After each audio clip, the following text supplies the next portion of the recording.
లైఫ్లో ప్రతి ఒక్కరు సక్సెస్ కావాలని అనుకుంటారు, కానీ ఎలా సక్సెస్ సాధించాలనేది చాలా వరకు తెలియదు. పెద్ద పెద్ద బిజినెస్ మ్యాన్స్, పెద్ద పెద్ద ఫిలాసఫర్స్ అందరూ ఒకటే చెబుతారు, it's all about mind set అని. అసలు ఈ మైండ్ సెట్ అంటే ఏమిటి, ఈ మైండ్ సెట్ని ఎలా ఇంప్లిమెంట్ చేయాలి, ఎలా అప్రోచ్ కావాలి, ఆ మైండ్ సెట్ ప్రకారం మన మైండ్ని ఎలా బిల్డ్ చేసుకోవాలి ఒక సక్సెస్ఫుల్ పర్సన్ అనేది ఈ వీడియోలో తెలుసుకుందాం. మనం సక్సెస్ కావాలంటే ముఖ్యంగా 3 ముఖ్యమైన లెసన్స్ నేర్చుకోవాలి. అందులో డిసిప్లైన్, బిలీఫ్, హార్డ్ వర్క్. ఈ ముఖ్యమైన 3 లెసన్స్ అనేవి ప్రతి ఒక్కరిలో కావాలి. ఈ 3 అనేవి ప్రతి ఒక్కరిని చేంజ్ చేసి పడేస్తాయి. అసలు ఈ 3 ఎలా ఇంప్లిమెంట్ చేయాలి? చాలా మంది పెద్దలు చెబుతూ ఉంటారు, డిసిప్లిన్, హార్డ్ వర్క్, బిలీఫ్ ఏమైనా చేంజ్ చేయగలవు అని. చేంజ్ చేస్తాయి, కానీ అది ఎలా ఇంప్లిమెంట్ చేయాలో ఏ ఒక్కరు చెప్పరు. అది ఎలానో కూడా ఈ వీడియోలో క్లియర్గా చెబుతాయి. లేట్ చేయకుండా let's get into the video. If you change your mind then automatically change your life అనేది మనము చాలా వరకు చదివి ఉంటాం, చాలా వరకు విని ఉంటాం, పెద్ద పెద్ద ఫిలాసఫర్స్ చెప్పేది. కానీ దీని వెనుకల మీనింగ్ అంటే ఏమిటి, అసలు నీ మైండ్ని ఎలా చేంజ్ చేయాలంటే దీని అర్థం ఏమిటంటే మెయిన్లీ మన ఆలోచనలు ఎలా ఉంటే మన జీవితం కూడా అలానే నడుచుకుంటుంది. రీసెంట్గా నేను ఒక బుక్ చదివాను, the power of your sub conscious mind. దాంతో ఆథరు అసలు మైండ్ అంటే ఏమిటి, మైండ్ ఎలా వర్క్ చేస్తుంది అనేది క్లియర్గా చెప్పాడు. అందులో ఒక లైన్ అయితే నాకు చాలా బాగా నచ్చింది. అది ఏమిటంటే, నువ్వు నాకు టైం లేదు అని అనుకున్నట్లయితే నీకు ఖాళీ టైంలో ఉన్నప్పుడు కూడా నీ బ్రెయిన్ నువ్వు బిజీగా ఉన్నావని ఇండికేషన్స్ ఇచ్చి ఏదో పని అల్లరి చిల్లర పనులు చేయించడానికి ప్రోత్సహిస్తుంది. అదే నేను ఖాళీగానే ఉన్నా, నాకు ఫ్రీ టైం దొరుకుతుంది అని ఆలోచించినట్లయితే నువ్వు ఎంత బిజీగా ఉన్నా కూడా నీ బ్రెయిన్ ఎక్కడో చోట ఒక చిన్న 10 to 15 minutes గ్యాప్ అనేది డెఫినెట్లీ దొరుకుతుందట. ఇది జరుగుతుందట. ఇది నేను క్లియర్లీ ఎక్స్పీరియన్స్ కూడా చేశాను. అలానే సక్సెస్ కావాలంటే మెయిన్లీ 3 ఇంపార్టెంట్ లెసన్స్ ఏవో ఈ వీడియో ఇప్పుడు తెలుసుకుందాం. మెయిన్లీ ఆ 3 ఇంపార్టెంట్ లెసన్స్ ఏమిటంటే డిసిప్లైన్, హార్డ్ వర్క్, బిలీఫ్ మరియు డిజైర్. ఈ 4 అనేవి చాలా ఇంపార్టెంట్. మెయిన్లీ డిసిప్లైన్ గురించి తెలుసుకుందాం. డిసిప్లిన్ అనేది చాలా ఇంపార్టెంట్. ఫర్ సపోజ్ మీకు ఒక చిన్న ఎగ్జాంపుల్తో ఎక్స్ప్లెయిన్ చేస్తా విను.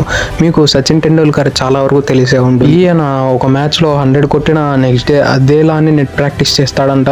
ఒకవేళ ఆయన డెక్ అవుట్ అయిన తర్వాత కూడా నెక్స్ట్ మ్యాచ్ కోసం అదే నెట్ ప్రాక్టీస్ సెషన్స్ చేసి మ్యాచ్కు తయారవుతాడంట. ఆయన ఆల్వేస్ ఒకటి చెప్తూ ఉండేవాడు, లాస్ట్ మ్యాచ్ ఏమైందనేది మనం మర్చిపోవాలి. అది 0 కానీ 100 కానీ, అలా అయితేనే మనం నెక్స్ట్ మ్యాచ్కి రెడీగా ఉంటాం. ఈ డిసిప్లిన్ అనేది ప్రతి ఒక్కరు నేర్చుకోవాలి. ఎందుకంటే ఈ డిసిప్లిన్ అనేది చాలా వరకు చాలా థింగ్స్ చేంజ్ చేసి పడేస్తుంది మన లైఫ్. ఈ డిసిప్లిన్తో ఉన్నాడు కాబట్టి Sachin Tendulkar God of the cricket అయ్యాడు. అలానే 100 సెంచరీలు కొట్టిన ఏకైక క్రికెట్ ప్లేయర్గా చరిత్రలో నిలిచిపోయాడు. ఆ రికార్డ్ని చెరిపే మొనగాడు ఇప్పటివరకు క్రికెట్లో పుట్టలేదు. పుట్టితే అది నాకు తెలిసినంతవరకు జరగదని నాకు అనిపిస్తుంది. ఆ తర్వాత బిలీఫ్. ఎవరి లైఫ్లో అయినా సరే బిలీఫ్ అనేది చాలా ఇంపార్టెంట్ రోల్ పోషిస్తుంది. అది ఎంతలా అంటే దీని మీద ఒక క్రికెట్ సేయింగ్ అయితే గట్టిగా ప్రచారం అవుతుంది. ఒకటి బౌలర్స్ అయితే వాళ్ళ మైండ్లో ఏం రన్ అవుతుందంటే, don't bowl against batters, name bowl against batters. అంటే బ్యాటర్ విరాట్ కోహ్లీ ఆర్ సచిన్ టెండూల్కర్ ఎవరు అనేది నీకు అవసరం లేదు. బ్యాటర్ జస్ట్ ఆయన ఒక బ్యాటర్. ఆయనకు నువ్వు బౌల్ చేయాలి, ఆయన వికెట్ తీయగలగాలి అంతే.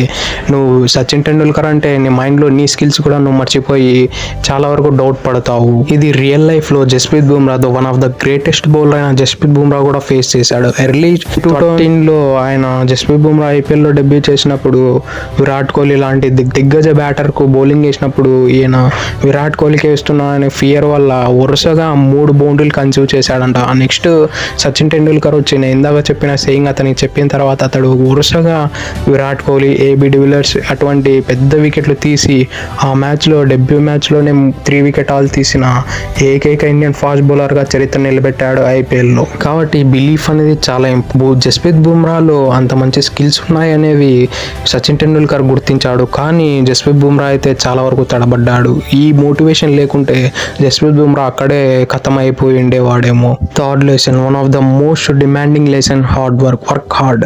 ఇదైతే one of the most demanding lesson. ఎందుకంటే ఈ జనరేషన్ కిడ్స్ అయితే 8 hours or 10 hours వర్క్ చేసి నేను ఇదే చాలా హార్డ్ వర్క్ చేసేస్తున్నాను అయినా కూడా నాకు సక్సెస్ రాలేదని వదిలేస్తున్నారు. కానీ అది అసలు చేయకూడదు. ఎందుకంటే 10 hours చేయలేదా నీ సక్సెస్కు 12 hours డిమాండ్ చేస్తుందేమో. ఎవరికి తెలుసు, 12 hours హార్డ్ వర్క్ చేయి, డెఫినెట్లీ నువ్వు సక్సెస్ అయ్యే అవకాశాలు ఉన్నాయేమో. ఇది మాత్రం చాలా అవసరం. దీనికోసం ఏదో ఒక మోటివేషన్ పెట్టుకొని ప్రతిరోజు హార్డ్ వర్క్ చేసినట్లయితే డెఫినెట్లీ ఏదో ఒక రోజు సక్సెస్ అనేది నీ కాళ్ళ కింద కూర్చుంటుంది. Last one, desire. పట్టుదల చాలా ఇంపార్టెంట్ ప్రతి ఒక్కరు. ఈ డిజైర్ గురించి మన పెద్దలు ఒక కథ చెప్పేవారు, ఏదన్నా పట్టు పడితే ఉడుం పొట్టులా పట్టాల. అసలు దీని వెనకాల స్టోరీ చూసినట్లయితే పూర్వకాలంలో రాజులు వేరే రాజ్యాన్ని కొల్లగొట్టాలా దోచుకోవాలనుకున్నప్పుడు ఒక ఉడుమును తీసుకొని ఆ ఉడుముకి నడుముకు తాడు కట్టి ఆ ఉడుమును పైకేస్తారంట. అది అక్కడ పట్టుకుంటే వీళ్ళు ఆ తాడును పట్టుకొని పైకి ఎక్కుతారు. అంటే ఉడుము అనేది అంత స్ట్రాంగ్ గా పట్టుకుంటుందంట. అందుకు డిజైర్ అనేది ఉడుము పట్టు లాంటిది. ఉడుము పట్టులా కూడా నువ్వు పట్టినట్లయితే డెఫినెట్లీ సక్సెస్ అనేది నీ వెంటూ ఉంటుంది. దీనికి బెస్ట్ ఎగ్జాంపుల్ అయితే రీసెంట్ గా విరాట్ కోహ్లీ క్రికెటింగ్ జర్నీ అని చెప్పుకోవచ్చు. ఎందుకంటే విరాట్ కోహ్లీ దాదాపు 2 ఏళ్లుగా అతడు సరిగ్గా ఫామ్ లేడు. అతడు చాలా తక్కువ స్కోర్ కి అవుట్ అవుతున్నాడు. ఆయన టాక్టికల్ గా చూసుకున్నట్లయితే 36 ఇయర్స్ ఉన్నాయి.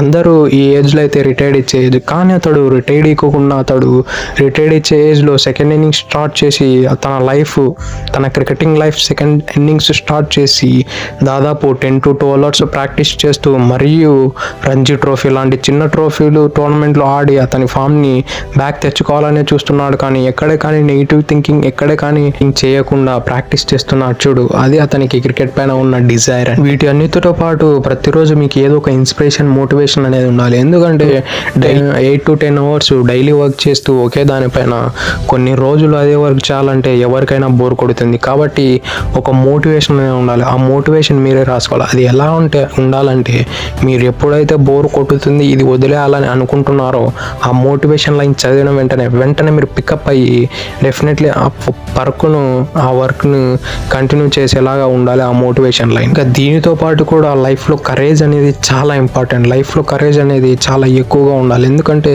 ధైర్యం లేకుండా పిరికివాన్ లాగా వెళ్ళినట్లయితే ఏదైనా ఎవరైనా బీట్ చేయగలరు. ఇఫ్ ఇన్ కేస్ నువ్వు ధైర్యంగా పోయినట్లయితే దాన్ని నువ్వు బీట్ చేసి నువ్వు సాధించుకోగలవు. దీనికి బాక్సింగ్లో అయితే ఒక బెస్ట్ సేయింగ్ ఉంటుంది. అంటే బాక్సింగ్లో నువ్వు ఎంత స్ట్రాంగ్ ఆపోనెంట్ని కొట్టావు అనేది మ్యాటర్ కాదు. ఆపోనెంట్ కొట్టిన దెబ్బను నువ్వు తట్టుకొని మళ్ళీ నిలబడి అపోనెంట్ని అదే స్ట్రాంగ్గా కొడతావు చూడు, అది మన బాక్సింగ్లో సేయింగ్. అలా కొట్టిన వాడే వీరుడు మనగాడు ఆర్ ఛాంపియన్ అని చెబుతారు. దీనికి బెస్ట్ ఎగ్జాంపుల్ ఏమిటంటే ఫెయిల్యూర్ని ఎప్పుడే కానీ బాధతో తీసుకోవద్దు, అది ఒక ఎంజాయ్మెంట్లా తీసుకోవాలి. ఎందుకంటే ఫెయిల్యూర్ నుంచి నీకు బెస్ట్ లెసన్. ఆ ఫెయిల్యూర్ని తీసుకొని అదే ఫెయిల్యూర్ ఎంత గట్టిగా హిట్ చేస్తుందో అంతే గట్టిగా నువ్వు సక్సెస్ కోసం హిట్ చేయి. డెఫినెట్లీ సక్సెస్ నీ వశం అవుతుంది. That's it for today. ఇలాంటి మరెన్నో వీడియో కోసం మన ఛానల్ సబ్స్క్రైబ్ చేసి డైలీ ఫాలో కండి. Thank you for it. Have a nice day.